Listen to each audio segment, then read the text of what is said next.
നമസ്കാരം. ട്രിഗണോമെട്രിക് ഫംഗ്ഷൻസിനെ പരിചയപ്പെടുത്തുന്ന വീഡിയോ സീരീസിന്റെ 4ാമത്തെ അധ്യായത്തിലേക്ക് എല്ലാവർക്കും സ്വാഗതം. നമുക്ക് ഈ ഒരു ചോദ്യം നോക്കിയാലോ. The minute hand of a watch is 1.5 centimeters long. How far does its tip move in 40 minutes? Use pi equal to 3.14. അതായത് ഒരു വാച്ചിന്റെ മിനിറ്റ് സൂചി എന്ന് പറയുന്നത് 1.5 സെന്റിമീറ്റർ നീളമുണ്ട്. ആ മിനിറ്റ് സൂചിയുടെ അറ്റം എത്ര ദൂരം കവർ ചെയ്യുന്നു എന്നാണ് ചോദിച്ചിട്ടുള്ളത്. ഇപ്പോൾ 40 മിനിറ്റ് ആകുമ്പോഴത്തേക്കും ആ സൂചി 40 മിനിറ്റ് കവർ ചെയ്യുമ്പോഴത്തേക്കും അതിൻ്റെ അറ്റം എത്ര ദൂരം കവർ ചെയ്യുന്നു എന്നുള്ള ചോദിച്ചിട്ടുള്ളത്. നമുക്ക് ചോദ്യം വായിക്കുമ്പോൾ തന്നെ മനസ്സിലാവും ഇതൊരു ആർക്കായിരിക്കും അല്ലേ? ശരിയല്ലേ? നമുക്കൊരു വാച്ച് വരച്ചാലോ. ഇവിടെ ഒരു വാച്ച് വരയ്ക്കാം. നമുക്ക് ഇതിന് മിനിറ്റ് സൂചി എന്ന് പറയുന്നത് 1.5 സെന്റിമീറ്റേഴ്സ് ആണ് തന്നിട്ടുണ്ട് അല്ലേ? ശരിയല്ലേ? ഇവിടെ ഒരു ആംഗിൾ തീറ്റ ഉണ്ടാകുന്നുണ്ട്. ആ തീറ്റ ഉറപ്പായിട്ടും റേഡിയൻസിലായിരിക്കണം അല്ലേ? ശരിയല്ലേ? ഇവിടെ ഉണ്ടാകുന്ന ഈ ലെങ്ത് ഏതാണ്? എൽ. നമ്മൾ നേരത്തെ പഠിച്ചിട്ടുണ്ട് എൽ എന്ന് പറയുന്നത് ആർ തീറ്റയാണ്. വേർ തീറ്റ ഇൻ റേഡിയൻസ് അല്ലേ? തീറ്റ ഒരിക്കലും ഡിഗ്രിയിലാകാൻ പാടില്ല, റേഡിയൻസിലായിരിക്കണം. ശരിയല്ലേ? അപ്പോൾ ഈ തീറ്റ എത്രയാണ് ശരിക്കും പറഞ്ഞാൽ? നമ്മളോട് പറഞ്ഞിട്ടുള്ള ഈ സൂചി 40 മിനിറ്റ് കവർ ചെയ്യുമ്പോൾ ഉള്ളതെന്നാണ് ചോദിച്ചിട്ടുള്ളത് അല്ലേ? അപ്പോൾ 40 മിനിറ്റ് കവർ ചെയ്യുമ്പോൾ ഉണ്ടാകുന്ന ആംഗിൾ അല്ലേ തീറ്റ എന്ന് പറയുന്നത്?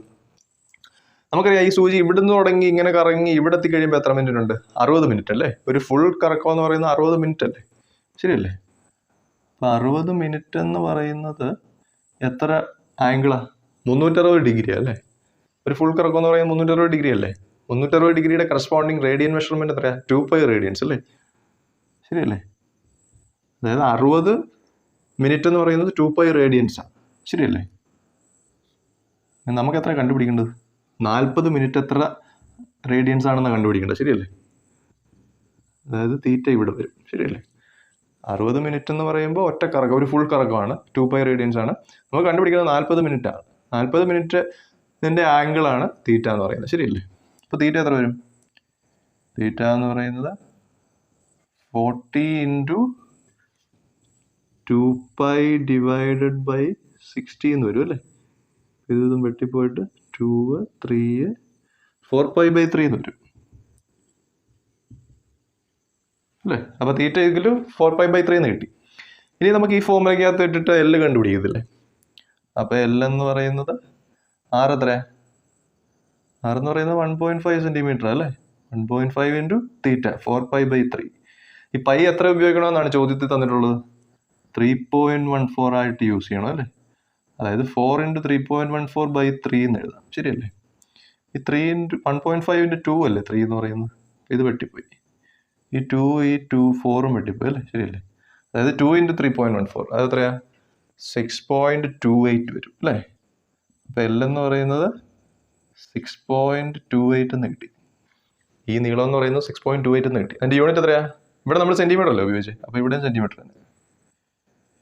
അപ്പം ലെങ്ത് എന്ന് പറയുന്നത് 6.28 സെന്റിമീറ്റർ കിട്ടി. അതായത് ഈ മിനിറ്റ് സൂചി 40 മിനിറ്റ് കവർ ചെയ്യുമ്പോഴത്തേക്കും ഈ അതിന്റെ ടിപ്പ് കവർ ചെയ്യുന്ന ദൂരം എന്ന് പറയുന്നത് 6.28 സെന്റിമീറ്റർ അല്ലേ? നമുക്ക് അടുത്തൊരു ചോദ്യം നോക്കാം. A wheel makes 360 revolutions in 1 minute. Through how many radians does it turn in 1 second? അതായത് ഒരു ചക്രം ഒരു മിനിറ്റിൽ 360 തവണ കറങ്ങുന്നുണ്ടെന്നാണ് പറഞ്ഞിട്ടുള്ളത്. നമ്മളോട് ചോദിച്ചിട്ടുള്ളത് ഒരു സെക്കൻഡിൽ അത് എത്ര റേഡിയൻസ് കവർ ചെയ്യുന്നുണ്ടെന്നാണ് ചോദിച്ചിട്ടുള്ളത്. നമുക്കറിയാം 360 റെവല്യൂഷൻ എന്ന് പറഞ്ഞാൽ ഒരു റെവല്യൂഷൻ എന്ന് പറഞ്ഞാൽ എത്രയാണ്? 360 ഡിഗ്രി അല്ലെങ്കിൽ 2π റേഡിയൻസ് അല്ലേ? അപ്പോൾ 360 റെവല്യൂഷൻ എന്ന് പറഞ്ഞാലോ 360 റെവല്യൂഷൻ എന്ന് പറഞ്ഞാൽ 360 × 2π റേഡിയൻസ് അല്ലേ? കാരണം ഒരു റെവല്യൂഷൻ എന്ന് പറഞ്ഞാൽ 2π റേഡിയൻ ആണല്ലേ? അപ്പോൾ 360 റെവല്യൂഷൻ എന്ന് പറഞ്ഞാൽ 360 × 2π റേഡിയൻസ് ആണല്ലേ? ശരിയല്ലേ? അപ്പോൾ 360 × 2π റേഡിയൻസ് എന്ന് പറയുന്നത് ഒരു മിനിറ്റിൽ അല്ലേ? ഒരു മിനിറ്റ് എന്ന് പറഞ്ഞാൽ എത്രയാണ്? 60 സെക്കൻഡ്. നമ്മളോട് ചോദിച്ചിട്ടുള്ളത് എന്താണ്? എത്ര റേഡിയൻ ആണെന്ന് ചോദിച്ചിട്ടുള്ളത്. ഒരു സെക്കൻഡിൽ എത്ര റേഡിയൻ കവർ ചെയ്യുന്നുണ്ടല്ലോ ചോദിച്ചിട്ടുള്ളത് അല്ലേ? ഒരു സെക്കൻഡിൽ കവർ ചെയ്യുന്ന റേഡിയൻസിന് നമുക്ക് എക്സ് എന്ന് വിളിക്കാം. ഇത് ഒരു മിനിറ്റ് കവർ ചെയ്യുന്ന റേഡിയൻസ് അല്ലേ 360 × 2π എന്ന് പറയുന്നത്? ശരിയല്ലേ? 60 സെക്കൻഡിൽ കവർ ചെയ്യുന്നത്. ശരിയല്ലേ? നമുക്ക് വേണ്ടത് ഒരു സെക്കൻഡിൽ എത്ര എന്നുള്ളതാണ്. 60 സെക്കൻഡിൽ 360 × 2π റേഡിയൻസ് ഇത് കവർ ചെയ്യുന്നുണ്ട്. ഒരു സെക്കൻഡിൽ എത്രയാണെന്നാണ് ചോദിച്ചിട്ടുള്ളത്. അപ്പോൾ എക്സ് അല്ലേ നമുക്ക് കണ്ടുപിടിക്കേണ്ടത്? എക്സ് എന്ന് പറയുമ്പോൾ 360 × 2π ഡിവൈഡഡ് ബൈ 60 എന്ന് എഴുതാം അല്ലേ? ശരിയല്ലേ? അതായത് 6 into 2π. 6 into 2π എന്ന് പറയുമ്പോൾ 12π വരും. ശരിയല്ലേ? അപ്പോൾ ഒരു സെക്കൻഡിൽ ആ വീല് 12π റേഡിയൻസ് കവർ ചെയ്യുന്നുണ്ട്. 12π റേഡിയൻസ്. നമുക്ക് ഈ ഒരു ചോദ്യം നോക്കിയാലോ.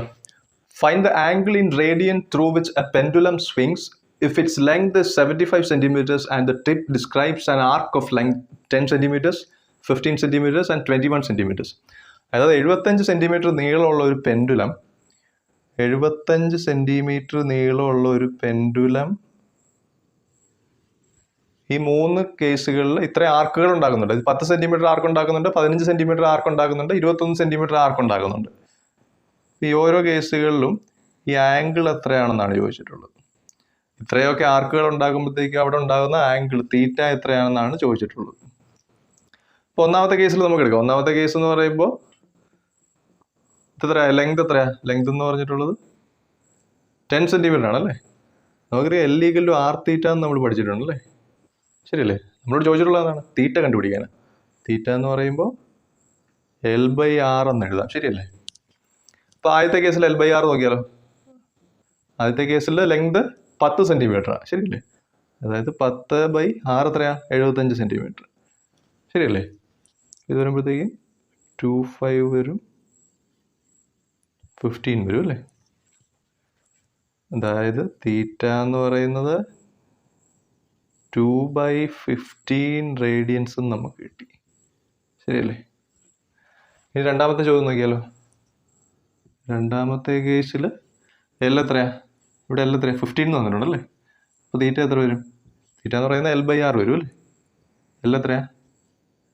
15 തന്നിട്ടുണ്ട്, r 75 തന്നിട്ടുണ്ട്. ശരിയല്ലേ? എത്ര 1/5 റേഡിയൻസ് എന്ന് വരും. മൂന്നാമത്തെ കേസിൽ L എത്രയാ? മൂന്നാമത്തെ കേസിൽ L എന്ന് പറയുന്നത് 21 അല്ലേ. അപ്പോൾ തീറ്റ എത്ര വരും? 21/75 വരും. ശരിയല്ലേ? 7/25 വരും അല്ലേ. അതായത് തീറ്റ എന്ന് പറയുന്നത് 7/25 റേഡിയൻസ് വരും. ശരിയല്ലേ? അപ്പോൾ ഈ പ്രോബ്ലംസ് എല്ലാം എല്ലാവർക്കും മനസ്സിലായി എന്ന് വിശ്വസിക്കുന്നു. നിങ്ങൾക്ക് ഈ വീഡിയോ ഇഷ്ടപ്പെട്ടെങ്കിൽ വീഡിയോ ലൈക്ക് ചെയ്യുക. അതുപോലെ തന്നെ ചാനൽ ഇതുവരെ സബ്സ്ക്രൈബ് ചെയ്യാത്തവരുണ്ടെങ്കിൽ ചാനൽ സബ്സ്ക്രൈബ് ചെയ്യുക.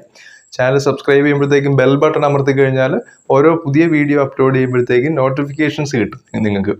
അതുപോലെ തന്നെ വീഡിയോ ഇഷ്ടപ്പെട്ടെങ്കിൽ ചാനൽ ഇഷ്ടപ്പെട്ടെങ്കിൽ കൂട്ടുകാർക്കൊക്കെ ഷെയർ ചെയ്ത് കൊടുക്കുക. ഈ ട്രിഗണോമെട്രിക് ഫംഗ്ഷൻസിൻ്റെ എല്ലാ വീഡിയോകളും നമ്മളൊരു പ്ലേലിസ്റ്റ് ആക്കിയിട്ട് ഇവിടെ കൊടുത്തിട്ടുണ്ട്. അതെല്ലാം റെഫർ ചെയ്ത് നോക്കുക. അപ്പം അടുത്ത അധ്യായത്തിൽ കാണാം.